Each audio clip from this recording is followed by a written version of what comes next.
Hey, so you guys remember how I released that video talking about my build before I beat the story and kind of went over all that stuff? Well, let's just say post story and into Endgame, it got better.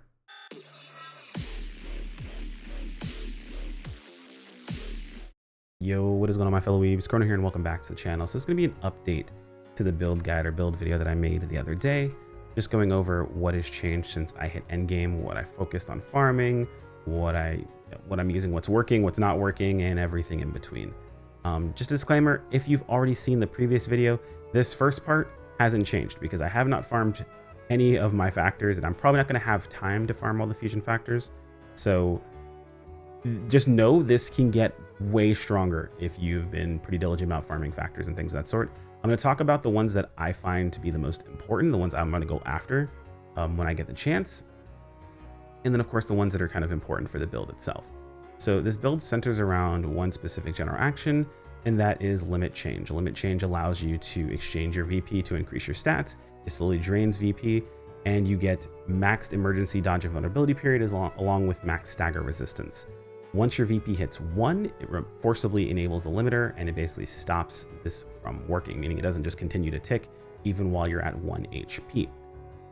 Cool thing about this is that it actually works hand in hand with some other skills we're going to be using. So skills that use femto and stamina, we're going to use femto instead of using stamina, since we're going to have infinite stamina, which is pretty freaking dope. Along with that, we use 2 primary skills. Now, this is where you can kind of differ the build a little bit. I mentioned this in my previous build video where I talked about this, but this is kind of like the bread and butter for the melee, which I'm going to talk about what I would say is a non-negotiable, and then where you can start to change things up depending upon what you want to do. Because to be honest, my variant of this build is not the strongest. There's 2 I can think of off the top of my head that I've seen either clips of or seen people make videos of, and they are pretty ludicrous as long as you're fighting the target you need to be fighting in the situations. And honestly, if you combine the 2 of them together, it's even crazier. So what we're using is Daemon Slash, which I need to get this leveled up. Daemon Slash basically produces a shockwave through close combat, deals additional damage to attacking enemies, and affects multiple enemies behind them. Higher Van-Braced melee brawling performance increases the shockwave distance.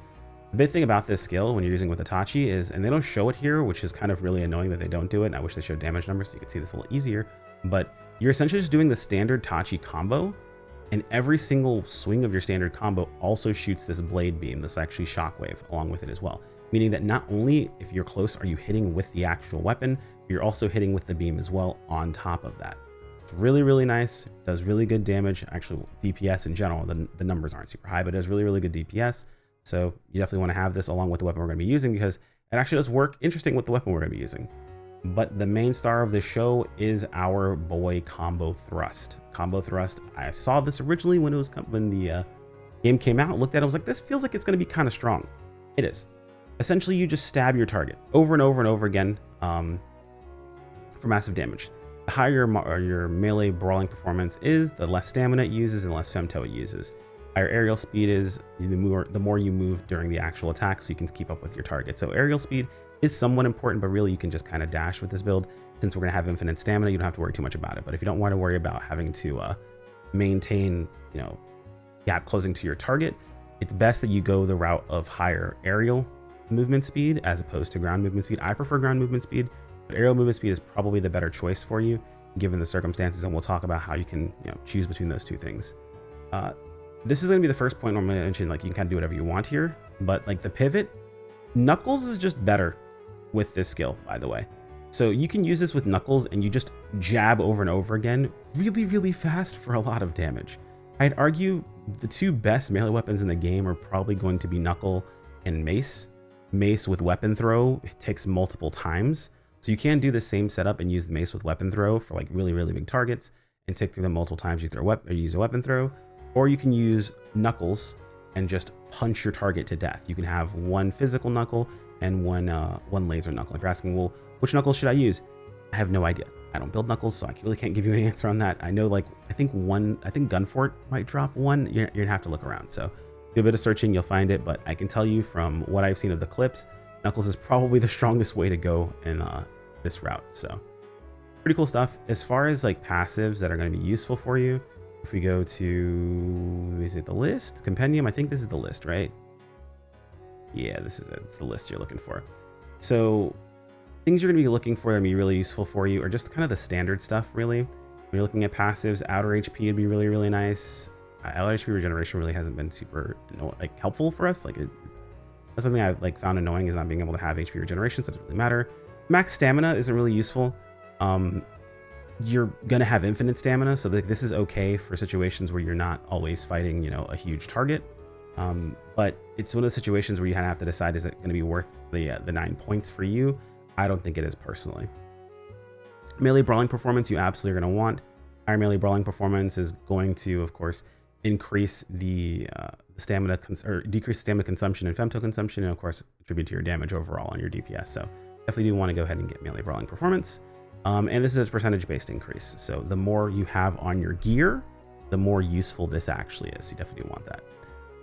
Outside of that, just kind of like typical stuff. I value critical magnification quite highly because we're using a weapon that has a high level of critical magnification to begin with. As you can see, this is percentage based, so it's going to just stack with the percentage that we already have for critical magnification. Very, very, very, very nice. Anything else is kind of up to you. Weapon masteries, kind of whatever, standoffs, whatever. Ground boost speed, aerial boost speed, maybe something you want to go for. That way you're able to continue to stay on top of your target when you're doing your combo thrust over and over again. Pretty cool stuff. And if you're probably thinking to yourself, hey, well, how do I get combo thrust? What am I supposed to be doing to get combo thrust? Well, you actually get combo thrust and the limit charge at the same time from 2 individual bosses. Now, if I remember correctly, I've been fighting way too many bosses to remember where everything is, but give me a moment and I will find out for you. So the first part of the factor collection is going to be from the deer. It is the B variant of them. Essentially, you're going to go over to the mountains. You're going to go ahead and go over here to the fast travel. I'm not going to have to pronounce that, but it's like the northern center area of the map. And then your boss is going to be right here. You're going to take him down and grab his factor. And there's one other boss you can get from the refights in case you don't have the factor already. Maybe you're coming up to it. Who knows? But if we go over to the battle simulator and we go to Insomnia Rex. Insomnia Rex has the other factor that you're going to need, so you grab the factor from him. Put both of those factors into the lab, and you will end up with not only limit change, but you also end up with combo thrust, making things very, very easy for you to get both of those. Very, very straightforward. I would highly recommend going ahead and going to the lab, and then of course wish listing the skills you're looking for, specifically limit change and combo thrust level 3. And you should be all set to go and know exactly when you have those factors in front of you. You don't even have to think about it. So we've talked about the factors, we've talked about how to get them. What about the actual build? So this is what's changed since Endgame. Our weapons are still the same. I haven't found a better laser sword, but basically when it comes to laser sword, there's 2 things you want to keep in mind here. We should take a look at the laser sword we're going for. We also want to get this final slot. We're still working on that, so just keep that in mind. But we're just worried about getting a decent amount of total damage value. Since we're just stabbing with the sword, there's no projectile, anything along those lines. Our damage value is all we care about. That's what's being calculated versus the enemy's defensive value. So in theory, you want to go higher laser in most situations. The reason I'm going with butterfly glow here in this situation is because of its actual femto correction. If you're curious, what is femto correction? How does that work? So you get a damage bonus based on the amount of femto you still have left. In this case, our damage bonus is 1.2, which is just a 20% damage bonus overall. Meaning as long as we're over 50% of our femto, we get this bonus. Granted, we have something like Baldur's Edge, which is stronger. It has more department, so if a target is weak to laser damage specifically, it's going to do not only more damage just in general for our split, since it's also basic plus your damage attribute split, but it also has a higher femto correction damage boost. However, it only applies above 75% of our remaining femto, so it's a lesser time amount that there's available that we get this femto correction boost, but the boost is higher and we also get more damage, assuming the target itself is primarily weak to laser. This only really matters in cases where you're using the laser weapon against targets that aren't weak to laser. If your target's super strong against laser damage, then you're doing less damage. If you have more basic damage, of course, it's a bit more split. But I chose Butterfly Glow primarily because of the femto correction. You are going to burn quite a bit of femto with this setup, so you want to keep that in mind. And I'd rather have 20% for half of my femto than 50% for a third of it, or for a fourth of it, which technically Baldur's Edge honestly is probably the smarter way to go in this situation. I think it's actually better, but each of their own. Go with whatever you like. But in this case, we're going with Butterfly Glow. It looks cooler. And whenever I find a better one, or better weapon, that's probably what I'm going to swap it into. But this is pretty much just, it's just a damage stat stick, best of your ability. We're still rocking Soryu. Love me some Soryu. It's our physical weapon. It's our daily driver. You can choose to go with whatever you like. You do want to have one physical weapon and one laser weapon. You want to make sure that those weapons have individual skills you can use on them for dealing damage. In the case of Soryu, since it's Itachi that we're using, we went with Daemon Slash. But if I was going with like the Knuckle build, I would just have Thrust on both of them, as I would just use physical one on physical weak and lightning one on lightning weak. So up to you ultimately what you decide to go with, but that is just kind of how things worked out in this specific situation. I just have, I think, physical, or no, I actually went with basic damage stack on it. I found that it was better to go basic. So physical is going to give me more damage overall. However, it's not only my attack that's hitting, like my weapon that's hitting, but also the slash as well. And I found that basic attack damage does scale that slash damage just a bit. It almost might be like rounding error. So maybe this is delusion. It could be copium. I would suggest testing it yourself, seeing how it works out for you. There is a range, go for it. But in use, like in practice, I found that this ends up being a little bit better overall, just because I do end up getting a bit more damage from like the beams as well as the actual slash. I'm sorry, the beams in comparison to just the slash itself. Speaking is hard. I'm working on a lot of videos at once right now. Apologies. This is what we're going with right now, just basic attack damage, but you can go physical, up to you, end of the day. I know I was going crit before this, but I've just found that I do a lot of spamming super close, so this just ends up being better. And this already has a crazy high crit multiplier anyway, so you're not really losing out on much. Our shoulder weapon is Devotion. This is just so we can heal back some of the VP that we've got that we're taking away with limit charge. We have 3 slots in this one. We happened to get one that had A rank in ammo, so it starts at 12. I put a total ammo 3 in here. It went to 13, so that's pretty nice. This is basically just the best combination that gave us the most amount of VP recovered. I think it was like 76,000 VP overall. With the amount of ammo that we have, of course, it's not instantaneous. It's over time, since you have, to wait the cooldown between uses. But this was just kind of the best combination I had, and have more recovery amounts. So when I get better recovery amounts, I'll use those. If it comes out to being more, to have full stacked recovery amount with 12 versus full stacked ammo count, then I'll probably go full stacked recovery amount. But this ended up being a little stronger overall this time around. So that's what we went with here. Probably going to be a recovery amount, to be honest. And then we have this wonderful, wonderful auxiliary. I'm sure tons of people have been talking about in their overall builds, and it's really good. Satellite Shield is just damn near broken as an auxiliary. The trade-off just is not super high in my opinion. If they ever make any balance changes, it's probably going to be to this, and it's going to hurt, but it makes sense. So in exchange for taking a ludicrous amount of memory, this thing takes like 800 memory without my memory consumption downs. You get an auto shield on your left side. Now the way this works is if something is attacking from your left side, in front or behind you, you're more likely going to block it. If they're attacking from your right side, that is your weak spot basically. So if you're running around a target, you're fighting something, you run to the right of it, your shield is kind of in the way. It's actually best for me to flip-flop these weapons around and stab using the right-handed weapon. So I'm stabbing with, well, I guess it's left. It's weird because it says right weapon, left, or R weapon, L weapon, but you attack with your right hand.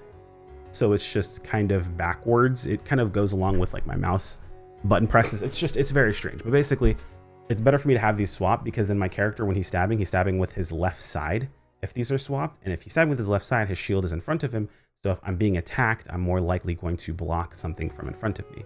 However, it leaves my right side completely open for something to come and attack me. So a lot of times I will leave it on the opposite side, attack with my open side that could take damage, but most time it's covered by my shield, while my other side that's not swinging that way is actually completely covered, mostly the other side of my character's body. So pretty nice. It is a cool little bit of optimization you can do when it comes to this shield, and it is very, very strong. So I highly recommend picking one up, not only just for melee builds, but builds in general. Only builds I wouldn't recommend using this shield, honestly, is probably like dual SMG builds that are like way faster, that can just kind of get around the battlefield, not have to worry about it. In that situation, I'd use almost an entirely different setup. Moving on, we're going to go into the armor pieces. So the armor pieces that we've got here are some endgame and some boss, there's some secret boss armor pieces, and they're really good. Like I mentioned in the previous video, you're going to go with lightweight helmet, gloves, or helmet and vamp braces, lightweight legs, and a more heavyweight chest. The chest is still the same. We actually have enough memory reduction and enough memory available to us that we don't have to run memory up here, but in case you don't, in case you need the extra space, this is the best place to run your increase in memory, is to go ahead and stack, percentage-based memory up. So if I were to go over here, and I went all the way up, we had memory capacity. This increased your memory capacity by 10%. That's based on the piece that it's actually in. And this piece is our piece that has the most amount of memory on it. So it is definitely worth going ahead and slotting into here if you need the extra memory. We likely will once I get the extra slot here on this weapon, or if I get something else that's even stronger that requires more memory, then this is going to cost more because I'm probably going to put another laser damage in here, which does increase the amount of memory that your weapon does use. So because of that, this might get swapped out. But for right now, I don't have to worry about that. So I just tossed in some movement speed or some aerial speed in the chest piece. Alternatively, if you prefer aerial speed and not ground speed, I like ground speed. It's just fun for me personally. Flip-flop this. So essentially what you would do is you would take almost exactly the same piece here. So in my situation, the legs I'm using are the Primus Pilus legs. This comes from an Endgame boss. Spoiler alert, by the way. I feel like I've given enough of them at this point in time. If you don't want to know, you should run away. But spoiler alert, you do fight the Centurion again, and this is a piece of his gear. So just flip-flop. You go with heavy legs. Probably actually Yaiba's legs are a good choice for this, funny enough. So this is Yaiba's chest piece. Go with Yaiba's legs for the memory cost, and then use the alternative, the chest piece from this set for your cuirass. It'll give you more flight speed, meaning you'll be able to move faster. You'll be able to stay on top of your target easier when you're doing your stabs, if you're a fan of flight speed. I like grounded speed. That's just my decision in the situation itself. You can go with whichever you prefer. I would definitely say the helmet and the arms are as close to non-negotiable as possible.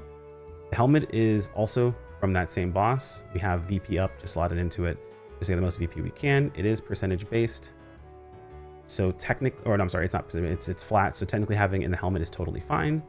But just keep that in mind here that this is giving us extra VP as well. Yeah, I was getting close to this one trying to make this work, but nah, we're good. So yeah, this helmet's really, really good. Primary reason for it is it has really good femto and stamina efficiency. You want to get a helmet that rolls pretty solid of both of these, and then like a solid amount of VP. Everything else is kind of like okay to get nice. Like these are all nice to have. You want decent stamina efficiency, decent femto efficiency, and you want a good amount of VP overall. So you're looking for these to be like, I would say minimum C. I took D for femto efficiency to be honest, but I'd say minimum C in all these stats when you're looking for a decent one of these. And you're just going to fight them as part of the story. You can fight them in the battle simulator afterwards to farm out the helmet. The Van braces, however, these are going to require either some assistance or a long amount of time. So there is a secret boss at the top of a tower in the forest. So if you go to the forest, get all the way up here, you'll see there is the Ruins Tower Byway. If we were to go over to the Ruins Tower Byway, I guess I could go over there and show you guys, but yeah, head over to the Ruins Tower Byway.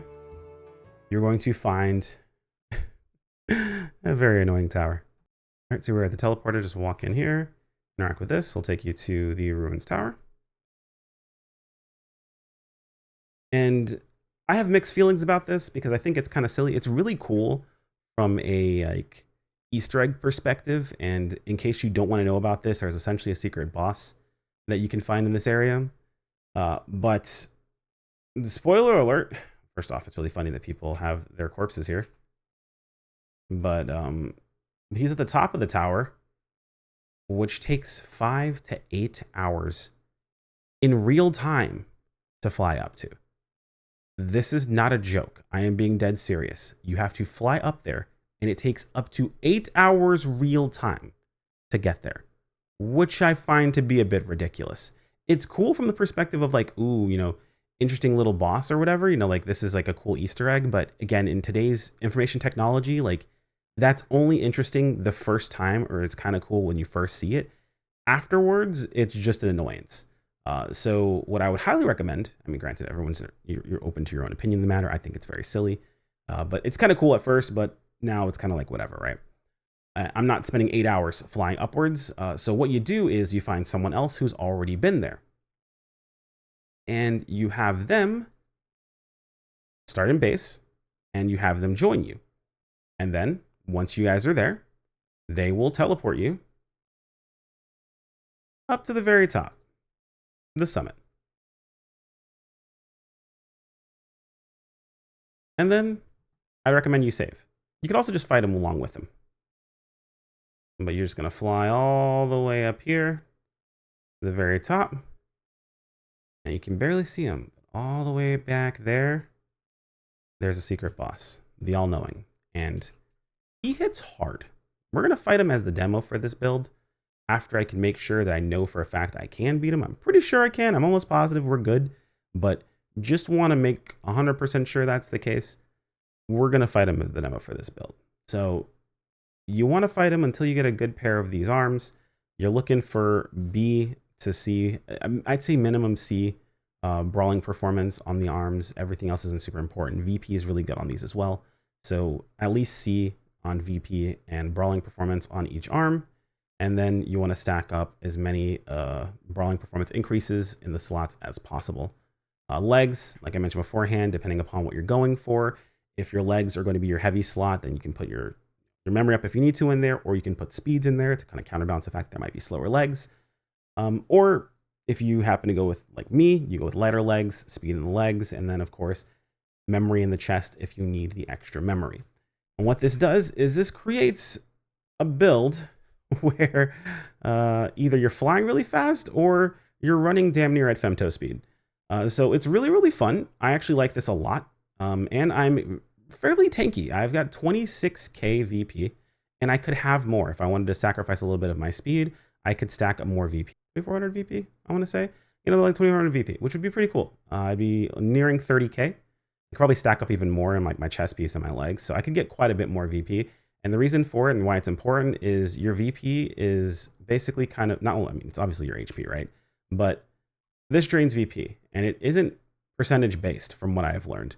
So the more VP you have, the longer this lasts and the easier it is for you to maintain. At about 25k VP, as long as you're not taking damage from any other sources, you're actually able to continuously stay topped up purely from Iris's heal. Iris's heal has like a cooldown on, I'm not sure exactly how long the cooldown specifically is, but at 25,000 VP, it's long enough, or you last long enough, that she can full heal you. So if you're like, you know, your shield is proccing consistently, you're not taking a bunch of damage, she can keep you topped up without you ever having to use a single devotion. And of course, your devotion procs are going to help you out as well. So now I'm going to damage test myself against him because he has a lot of really annoying phases and he can just kind of stack you out and kill you if you're not able to burn him down. So I'm going to do a quick little test myself first, and then I'll do the proof of concept.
Okay, so that was actually first try. We lucked out there.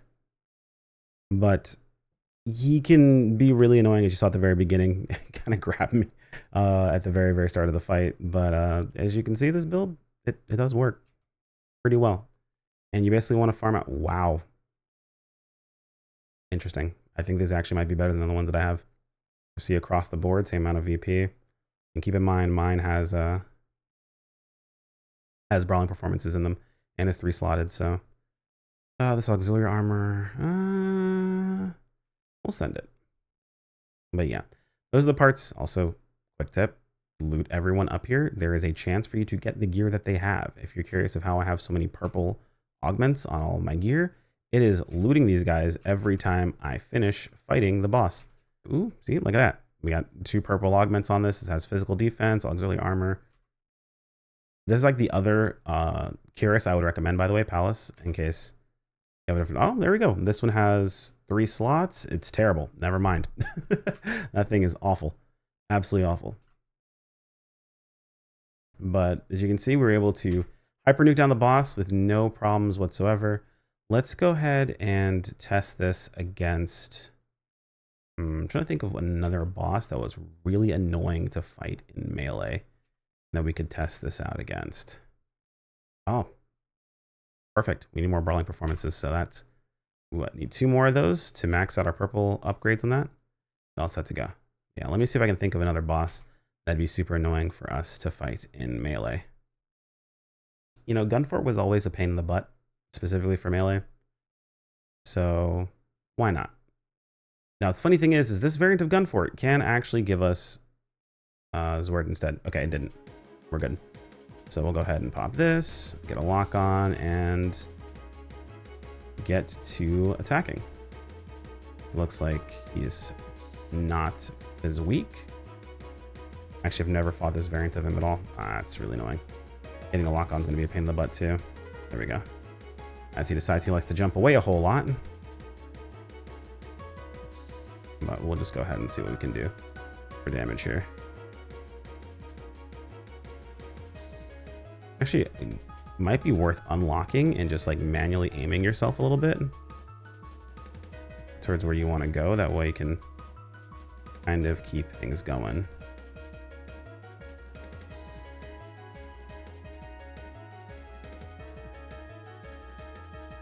Gunfort's kind of a pain usually, so not sure what... Oh, it's the shield. Right. I totally forgot he did that. It looks like our auxiliary shield totally takes care of it, so it's actually really nice. Go ahead and keep on stabbing.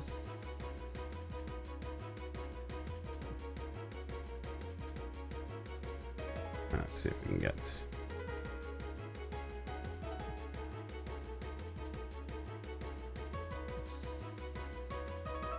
kind of wedged in here in a good spot, looks like.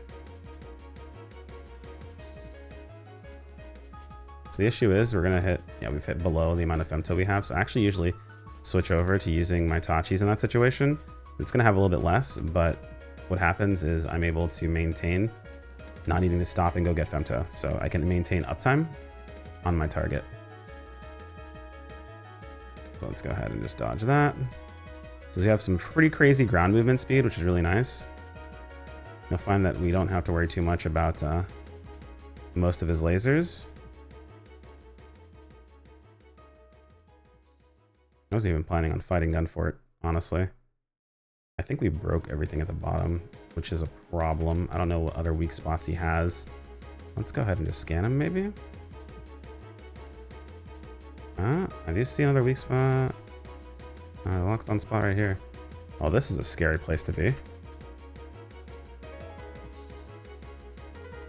a very scary place to be. Oh, I just got lasered.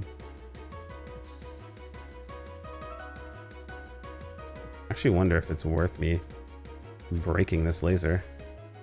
Let me see. Can I actually lock on to break the laser? I don't know. Gunfort gamers, I was fighting him. You can attack the knees. I wonder, can you break these off? If you can break these off to like... I feel like that's a thing. Oh, it is. Perfect. All right. Can you guys tell I don't fight Gunfort? Can you tell yet I don't fight Gunfort? The nice thing about having infinite stamina is I can just air dash to get to my target consistently. I don't have to worry about the fact that my aerial movement speed's not great. This is why Gunfort sucks, is because he spends all of his time jumping around. Like, I'm trying to fight him. He's probably a less of an annoying fight when you're fighting him in a group. Oh, it looks like he's got some weak spots on his cannons. Yeah, I'll go for those. Brother, I need you to please do something that resembles allowing me to fight you. I'll pop this. You know what? The second I get to him. This is really fun. You know, I'm gonna aim for this knee instead. You guys, have I mentioned I really hate fighting Gunfort? Have I mentioned I really hate fighting I think I like fighting those secret bosses and some of the endgame bosses more than I like fighting Gunfort. That's kind of crazy. If you would just, like, let me fight him.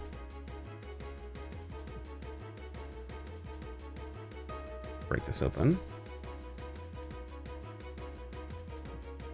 Are we actually gonna, let's pop a, yeah, let's do that, and let's just pop a heal.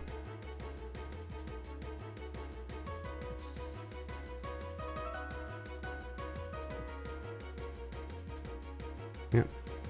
So the knees are what we're gonna go for in those situations. Okay.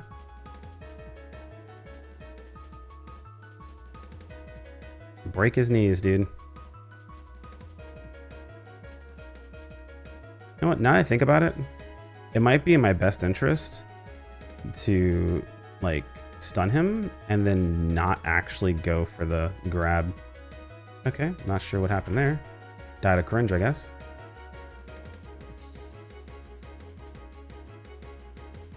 Just so I can keep uptime, because if he's stunned, he won't move at least, which means I can attack. You know what? Let's just... Okay. Apparently it was enough to knock us down for the rest of our femto. He's already close to death anyway. Yeah, he's done. We're finished here. There you go. Hadn't even fought him, hadn't killed him beforehand, but we just took him out. Probably one of the most annoying melee bosses to fight. This is definitely a, like, use a mace and throw angle for sure.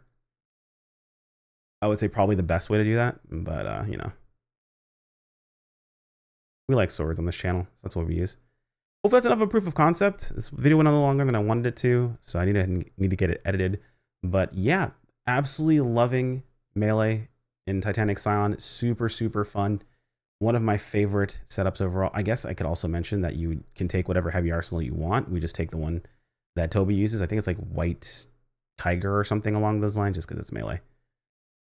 But yeah, and that's basically it. If you guys have any questions, feel free to let me know in the comments below. I'll do my best to answer them, as there are so many things, so many different things that we can be going over. Like if you enjoyed the video, subscribe when you keep up with more. As always, thank you to the channel members. You guys are fantastic. I appreciate every single one of you, and I will see you all in the next video. Take care, my friends. Peace out.